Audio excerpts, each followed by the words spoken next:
Mardi 12 janvier, 4h53 dans l'après-midi.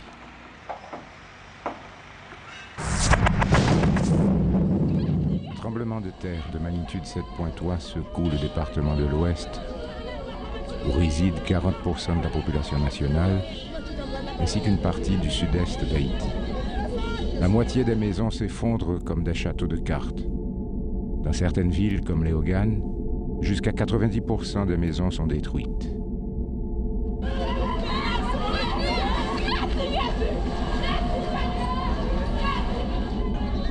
À Port-au-Prince, le principal symbole du pouvoir, objet de la convoitise de tous les Haïtiens au-dessus de 30 ans, dit-on,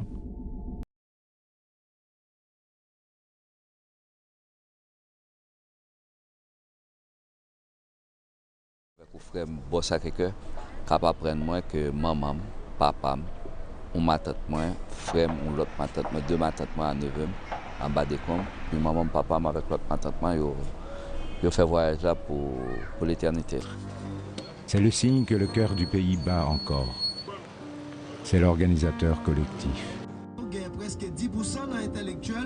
Elle maintient le contact avec la population et le monde extérieur.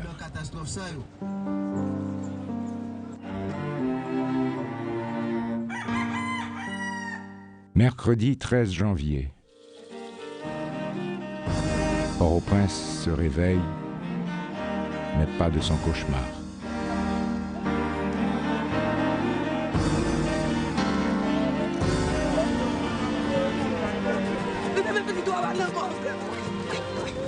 C'est un climat de fin du monde. Les organes de l'État sont tétanisés. Les principaux ministères s'écroulent. Personne pour donner la moindre directive sur ce qu'il faut faire. Si cadavre la mourir depuis hier des terrains dans le béton prend mettre là. Pas de raison et puis pour l'état pas venir prendre ou même ou décaladal moi même décaladal. L'état pas raison et puis pour le râler monde non. Avec des bon Dieu qui fait affaire li.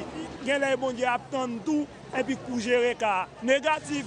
Laissez la mort fin arrêter pas aucun côté de café tout janvier 4 sacriven un tremblement de terre qui monde qui ouais famille tout fou en bas des comptes bourgeois tout cadavre dans toute la rue ya grande petit on seul petite ya j'ai pété bras cassé mais coupé tripoté sans couler dans coup d'eau gagner ça tracté gagne net point ya jeté yo. Les citoyens commencent avec leurs mains nues et des instruments rudimentaires à tenter de sauver des survivants sous les dés 14 janvier.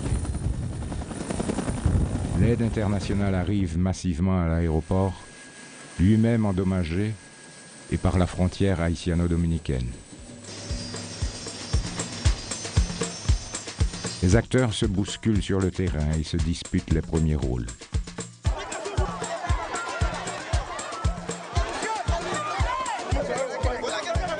Les goulots d'étranglement se multiplient. L'aide tarde à arriver à la population. Nous pas jamais distribuer aide ban nous, ni pas jamais ban nous donc tout demande nous faire tout nous pas joindre. Faut dire monde pas chercher pour bailler manger parce que il va bailler même rien pas jamais fait vraiment. Rien, pas que c'est voir que rien du tout. Et bon amis regardez. Te mettre bourgeois pour malheureux ou souffrir. Nous tous réunis postés sous place n'a demandé jour ministre pour passer les bon Dieu ba nous manger parce que nous tout t'a souffrir. Garde notre blême.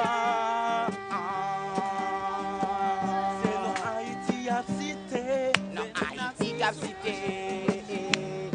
Haïti crasé. Et en vérité, moi dis nous tout là. Oui, nous trop lents depuis après 200 ans.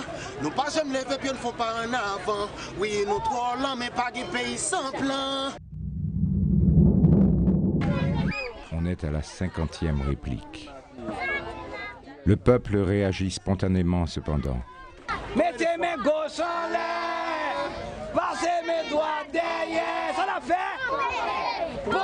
Les animateurs s'improvisent. Il y a l'enregistrement plus que 37 personnes qui sont maman sans papa là qui en bas des comptes.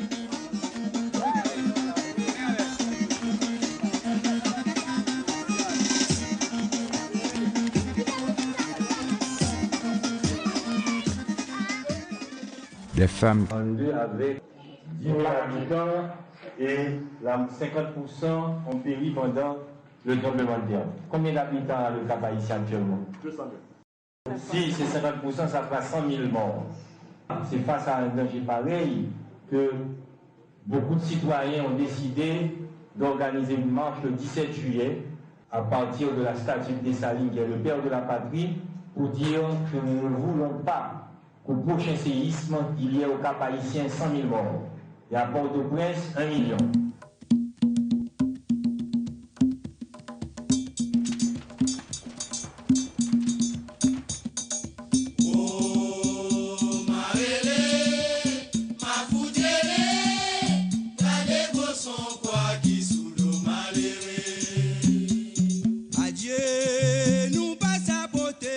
Découper le territoire en 3 types de zones.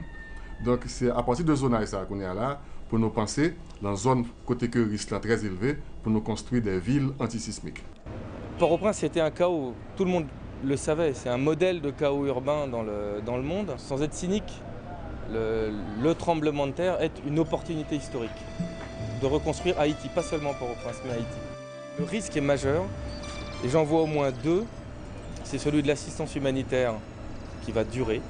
Il faut absolument éviter d'avoir des camps de réfugiés en province ou à Port-au-Prince qui sont encore là dans 10 ans. Or, c'est un scénario qui est tout à fait possible. Deuxièmement, c'est l'économie clandestine, bien entendu. C'est-à-dire que le fait de, si on n'arrive pas à reconstruire un état de droit, c'est l'ensemble de l'économie clandestine qui va prospérer. Et ça amène à un des problèmes clés, à mon sens, d'Haïti, c'est le départ des élites. Tous les gens veulent partir. Et si cette reconstruction est un échec, ce sera encore pire. Donc on risque, dans le scénario, j'allais dire, catastrophique, c'est la Somalie des Caraïbes. Ça veut dire une île sous perfusion humanitaire, un État qui n'a plus de recettes parce que ni l'économie clandestine, ni les réfugiés ne produisent de la valeur ajoutée, ne produisent de la fiscalité.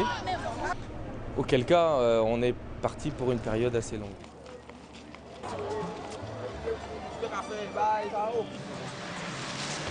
Il y a aussi l'avenir auquel il faut penser.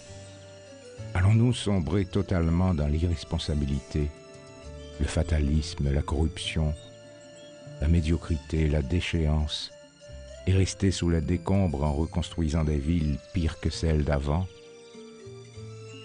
Ou allons-nous ressurgir sur des fondations sociales, économiques, politiques, culturelles, écologiques, nouvelles et durables?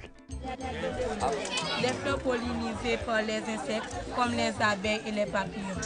Les fleurs pollinisées par les insectes comme les abeilles et les papillons. Les attirent par leur couleur. Les attirent par leur couleur. Oserons-nous bâtir un pays pour tous ensemble, avec plus d'audace et d'imagination? Un pays où le pouvoir et l'argent ne soient plus une fin en soi, mais l'instrument du bonheur d'un peuple qui le mérite.